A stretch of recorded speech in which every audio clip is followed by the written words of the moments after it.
ఎదురు చూస్తున్నాను. నీవే ఏదైనా చేయాలంటూ నీ కార్యాలకే ఎదురు చూస్తున్నాను.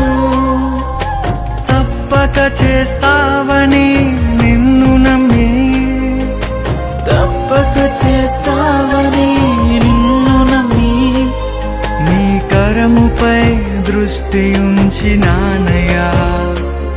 నీ కరముపై దృష్టి ఉంచినానయ్యా.